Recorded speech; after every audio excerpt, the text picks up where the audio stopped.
From Philharmonic Hall in Lincoln Center, home of the world's greatest musical events, another program in the award-winning series, the New York Philharmonic Young People's Concerts, under the musical direction of Leonard Bernstein.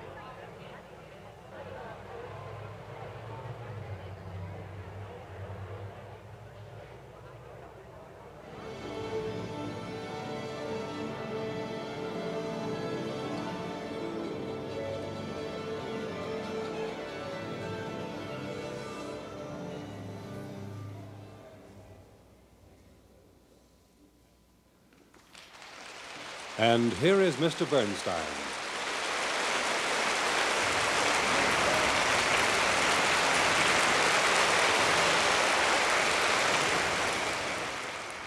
My dear young friends, on our last program, we devoted so much time to introducing our new Philharmonic Hall to you and to introducing you to the new science of acoustics that we didn't get to talk very much about music.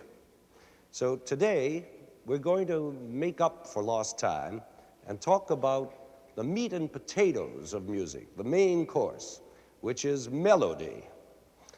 Now, to some people, music and melody are the same thing.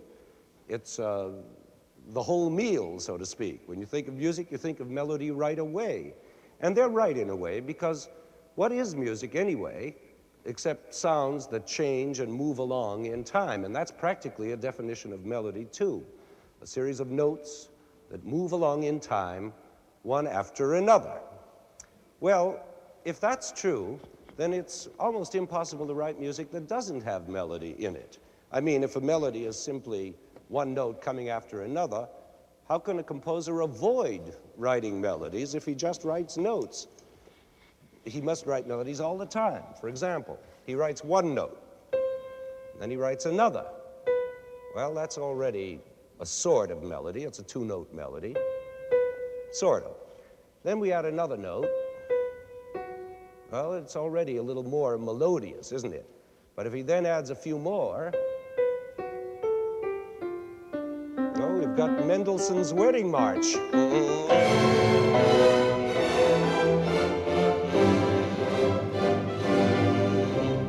See how simple it is? Where there's music, there's melody. Can't have one without the other. Well, then why do so many people complain about music that has no melody? Some people say they don't like Bach fugues because they don't find them melodic. And others say the same thing about Wagner operas, and others about modern music, and others about jazz. What do you suppose they mean when they say it's not melodic? What are they talking about? Isn't any string of notes a melody? Well, I think the answer is in the fact that melody can be a lot of different things. It can be a tune, or it can be a theme, or a motive, or a long melodic line, or a bass line, or an inner voice, all those things. And the minute we understand the difference among all those kinds of melody, then I think we'll be able to understand the whole problem. You see, people usually think of melody as a tune, something you can go out whistling, that's easy to remember, that sticks in your mind. What's more, a tune almost never goes out of the range of the normal human singing voice, that is, too high or too low. Nor should a tune have phrases that last longer than the normal breath can sing them. After all, melody is the singing side of music, just as rhythm is the dancing side. But the most important thing about a tune is usually that it's complete in itself. It seems to have a beginning, a middle, and an end, and it leaves you feeling satisfied. In other words, it's a song, like Gershwin's Summertime, or Schubert's Serenade, or your favorite Elvis Presley number. But in symphonic music, which is what we're mostly concerned with here, tunes aren't exactly in order, because since they're complete in themselves, tunes don't cry out for further development. And as I hope you remember from former programs of ours, development is the main thing in symphonic music, the growing of a melodic seed into a big symphonic tree. So that seed mustn't be a complete tune, but rather a melody that leaves something still to be said, to be developed. And that kind of melody is called a theme. Well, that's already a problem for those people who are always expecting music to consist of full-blown tunes. So they naturally find these incomplete themes less melodic, let's say. I suppose then they should complain about the famous four-note theme that opens Beethoven's Fifth Symphony. That's hardly melodic at all. Or about this theme from his Seventh Symphony,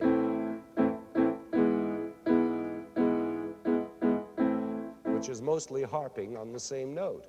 But both of those themes are kind of melodies, even though they're not tunes. That's the important thing to remember. They're not tunes, but they're themes. Now, of course, there are symphonic themes that are much more melodious than those. Only think of Tchaikovsky's Sixth Symphony, for example.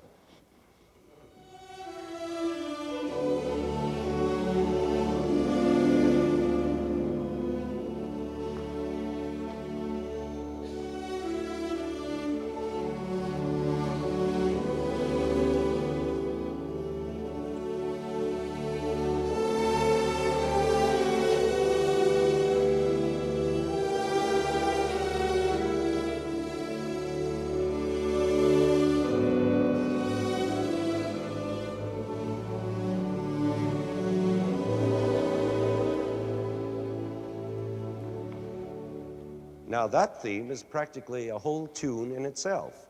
What is it about that big, tuneful theme that makes it so attractive and beloved all over the world, besides the fact that Tchaikovsky was a melodic genius? Well, the answer is repetition, either exact repetition or a slightly altered repetition within the theme itself. And it's that repetition that makes the melody stick in your mind. And it's the melodies that stick in your mind that are likely to please you the most. Popular songwriters know this, and that's why they repeat their phrases so often. Just think of that big song hit, Mac the Knife. Ba, ba, ba, ba, ba, ba, ba, ba, ba, ba, ba, ba, repeating over and over. Well, the same technique works just as well in symphonic music. For instance, let's just see how Tchaikovsky went about building up that lovely theme we just heard by simply repeating his ideas in a certain arranged order, what I like to call the 1-2-3 method. In fact, so many famous themes are formed by exactly this method that I think you ought to know about it. Here's how it works. First of all, there's a short idea or a phrase.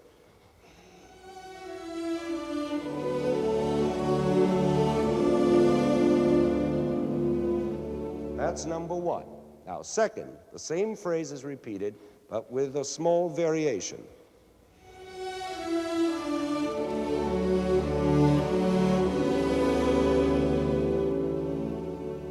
That's the second part, almost the same as the first. And the third, the tune takes off in a flight of inspiration.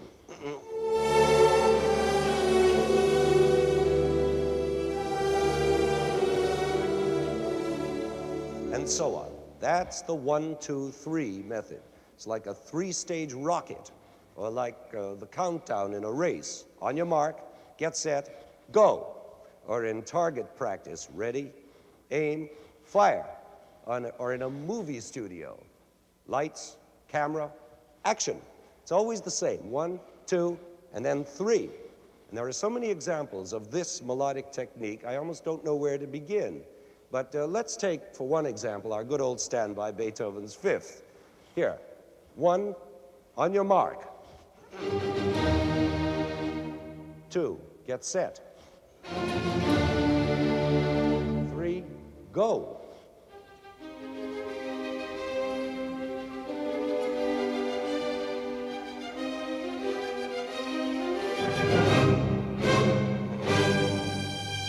One, two, three.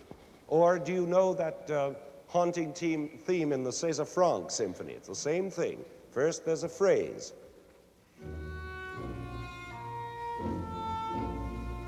Then he repeats the phrase with a slight change, a rising intensity. And then comes the relaxed conclusion.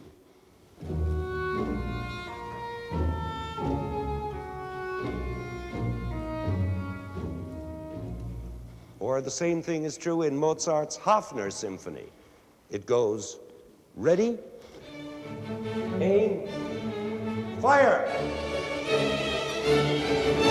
and so on. There are millions of them, examples of this 1-2-3 design. And don't forget, that the heart of the matter is repetition. 2 is always a repeat of 1, and 3 is the takeoff. Well, now that we know a couple of the secrets that make music sound melodic, let's start looking for some of the reasons why people find certain kinds of music unmelodic. We've already discovered that what appeals most to people as melody is a fully spun out tune, right? And that when they get instead an incomplete tune or a theme, they begin to have trouble. So you can imagine that when they hear music made out of melodies that are even shorter than themes, they have even more trouble. For example, that famous opening of Beethoven's Fifth again. Ba ba ba ba. That's so short, it's not really even a theme, but what is called a motive. Now, a motive can be as little as 2 notes, or 3 or 4, a bare melodic seed, the raw material out of which much longer melodic lines are made. Now, you remember I said that certain people find Wagner's operas unmelodic? Well, this is why, because Wagner usually constructed those huge operas of his out of tiny little motives, instead of writing regular tunes such as the Italian opera composers used. But how wrong they are to say Wagner doesn't write melody. He writes nothing but melody, only it's melody that's made out of motives. Now, let me show you how. You've all heard of Wagner's great opera Tristan and Isolde, and I'm sure you've heard the prelude. Now, this prelude begins with a 4-note motive, like this. And immediately after comes another motive, also of 4 notes. Now, the exciting thing is the way Wagner puts these 2 motives together. He makes the second motive begin smack on the end of the first one, so that the last note of one and the first note of the other are joined, locked together, locking the 2 motives securely, like this.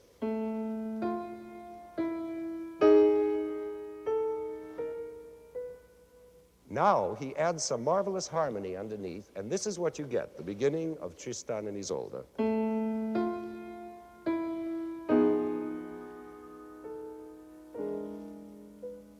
Now that's already much more than a motive, or even of 2 motives. It's become what's called a phrase, just as a series of words in language becomes a phrase. And Wagner, by using this method of joining motives together and making phrases out of them, and then sentences out of the phrases, and then paragraphs out of the sentences, finally turns out a whole story, a prelude to Tristan that is a miracle of continuous melody without end, seemingly, even though there isn't a tune anywhere in it. Do you begin to see what I mean by understanding melody in a different way? If you think you don't, just listen to a couple of minutes of this famous prelude now, and I'm sure you'll be surprised to find that you do understand it very well.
And on it goes, one long, passionate melody for almost 10 minutes.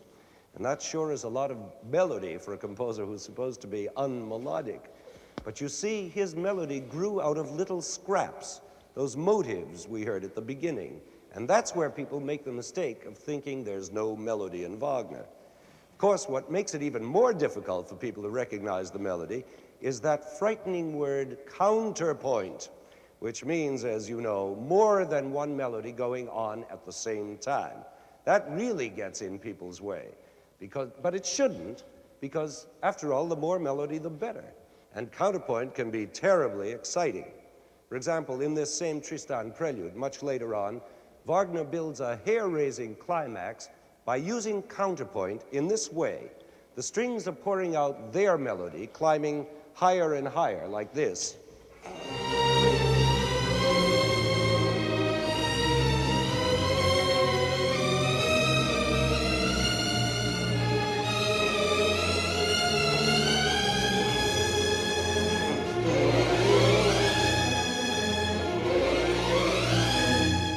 And while that frenzy is going on, the horns and cellos down lower are screaming out the first four-note motive we heard, over and over, like this.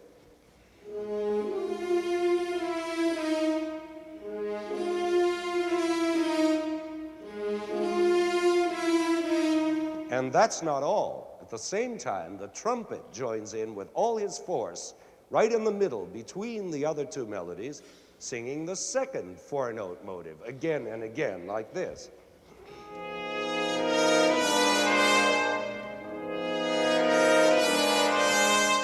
Now, do you think all that's too much melody for a human ear to catch all at once?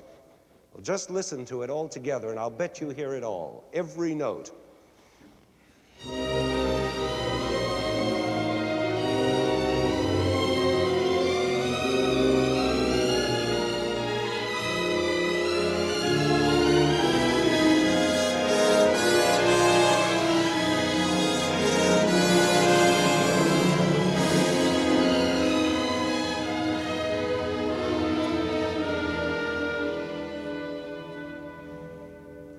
Boy, what a climax that is. One of the most thrilling ever composed.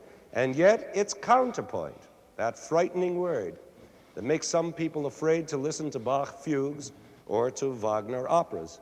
But don't you ever be scared of counterpoint. Counterpoint is not an absence of melody, it's an abundance of melody. It doesn't erase melody, it multiplies it. Well, now that's a lot of hard stuff we've been discussing so far, and so to make it clearer and easier for you, we're going to play you a whole movement from a Mozart symphony, the first movement of his great G minor symphony, which will illustrate everything we've been talking about so far. I'm sure you all know the beautiful theme that opens this movement. It's a perfect example of that 1-2-3 method we learned about before. First, there's a phrase. And then he repeats the same phrase slightly lower. And then third, the takeoff.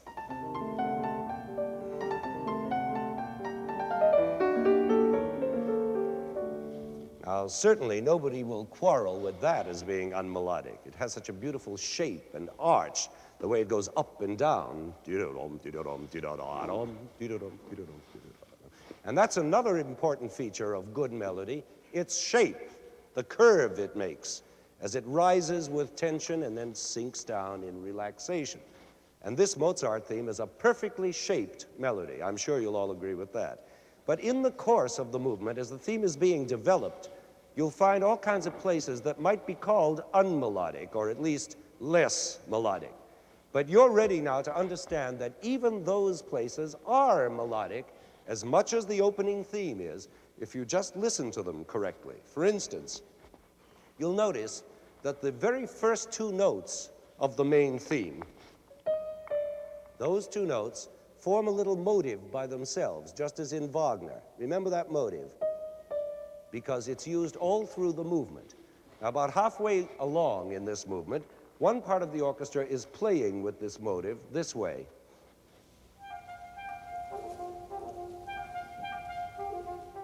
while the strings are playing in counterpoint the same two-note motive, only stretched out in long notes.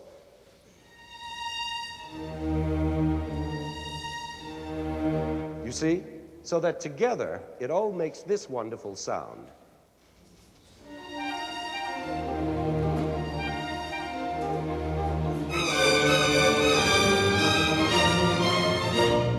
And that's all made out of those first two little notes that I played for you before. So you see, it's all pure melody, even the development parts.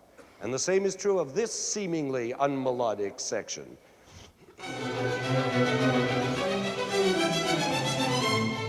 Now, some people would say that passage lacks melody, but the theme is right there, only it's down in the bass instruments here.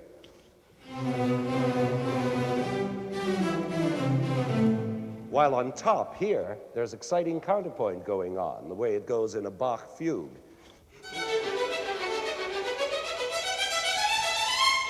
You see, you just have to learn to listen for melody in the depths of music as well as on top. Tunes aren't always on top. And if you do listen that way, how different that same passage will sound to you. Just try and listen again.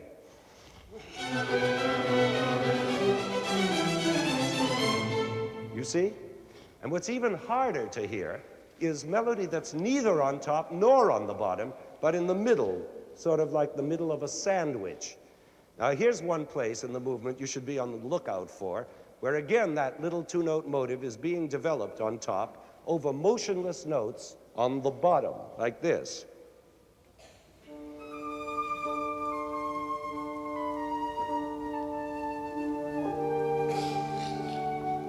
Now, in the middle, there are two clarinets having their say about the motive, like this.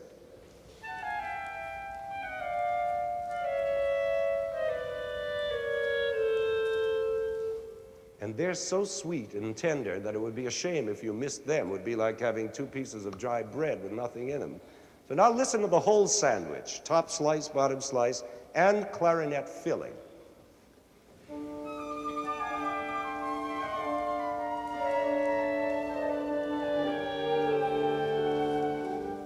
So all that is melody, too, made out of those first two little notes of the theme. Well, I think you're ready now to hear this great movement by Mozart and listen to it as melody, all of it from start to finish.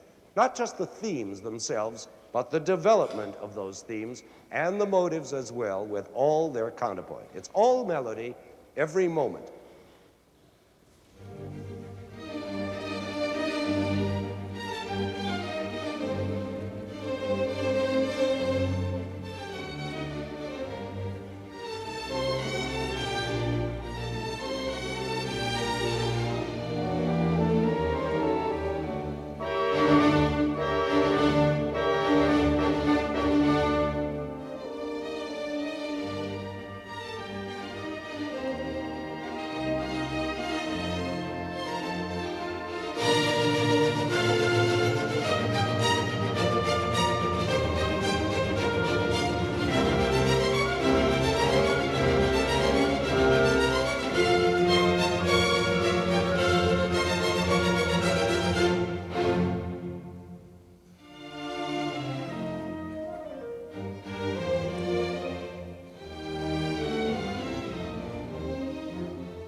Now, the title of this program is What is a Melody?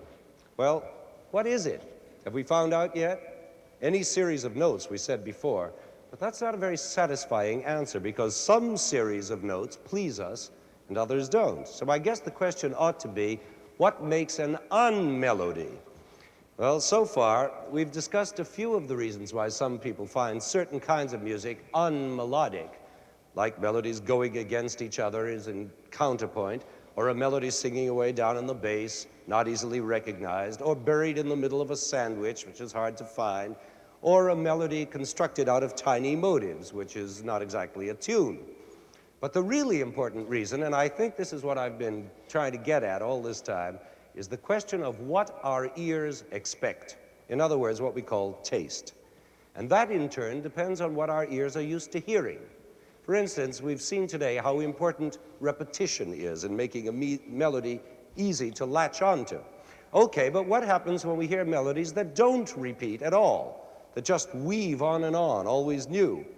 Well, it's true that we usually like them less at first, but that doesn't mean they're any less melodic. In fact, the farther away you get from that kind of repetition, like Mac the Knife, the harder the melodies may get to latch onto, but also the more beautiful and nobler they can become.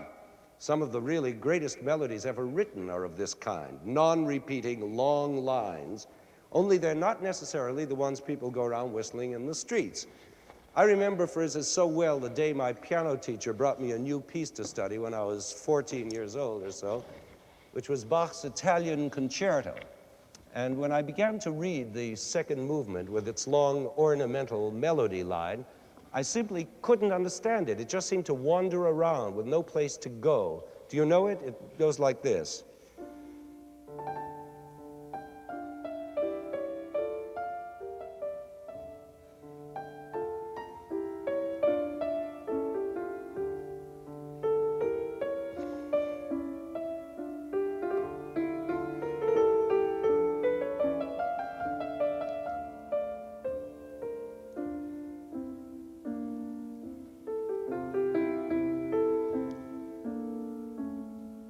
And so it goes on weaving, spinning out that long golden thread, never once repeating itself for almost 5 minutes.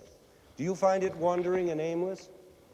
I find it one of the glories of all music now, today, but I sure didn't think so when I was 14. I was still young enough to think that every melody had to be a repeating tune, because that's what my brief musical experience had taught my ears to expect. Now, in exactly the same way our tastes change with growing up and hearing all kinds of different music, so people's tastes change from one period of history to another. The melodies people loved in Beethoven's time would have shocked and startled the people of Bach's time 100 years earlier. And I'm equally sure that some of today's modern music, which people complain about as ugly and unmelodic, will be perfectly charming, everyday stuff to the people of tomorrow. We're going to play you an example, another long, non-repeating melodic line by the great modern German composer, Paul Hindemith. Now, Hindemith wrote this melody over 30 years ago in a piece called Concert Music for Strings and Brass. And I suppose there are still people who call this unmelodic even after 30 years. I consider it one of the most moving and beautifully shaped melodies, not only of modern music, but of all music. And I have a feeling that you'll agree with me after all you've learned about melody today. Just listen.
Well, whether you like that or not, that is a great melodic line. 4 minutes of beautiful curves, arches, peaks, and valleys, and full of emotional beauty. And if there are any of you who didn't like it, who found it unmelodic, awkward, or graceless, let me comfort you by saying that those were just the exact words used 80 years ago about another German composer named Brahms. Now, these days, when we think of melody, we almost immediately think of the name Brahms. But there was a time when people complained bitterly about his music as being totally lacking in melody. And so, to wind up our program on melody, we're going to play Brahms. And to show you how careful you have to be in deciding what is a melody and what isn't, we're going to play for you the last movement of Brahms' Fourth Symphony, an extraordinary movement for many reasons, but chiefly for the reason that its main theme is nothing but a scale of 6 notes plus 2 notes to finish it off. I played 5 notes. Now, wait a minute. 6 notes. 2, 3, 4, 5, 6. And then 2 notes to finish it off, which makes 8 notes. 8 notes in all, 1 to a bar. And with harmony, they sound like this.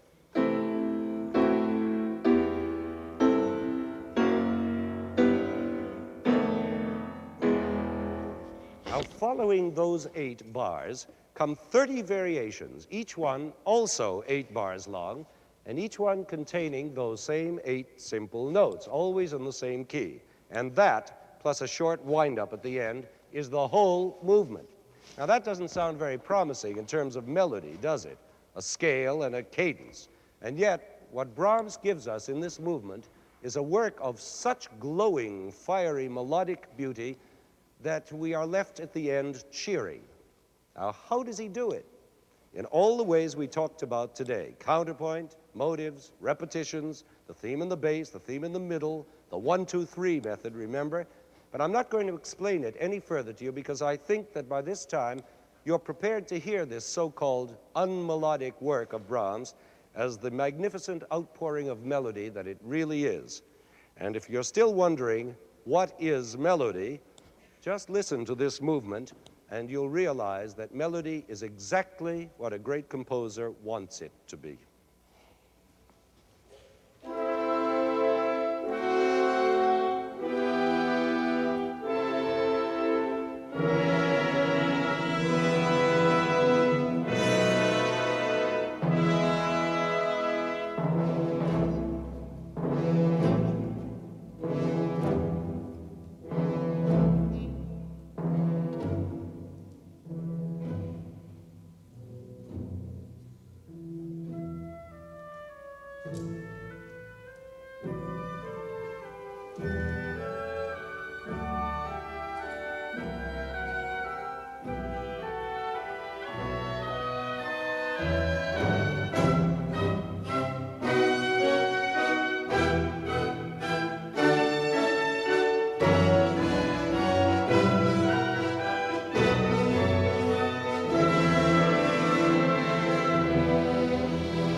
From Philharmonic Hall in Lincoln Center, another New York Philharmonic Young People's Concert under the musical direction of Leonard Bernstein.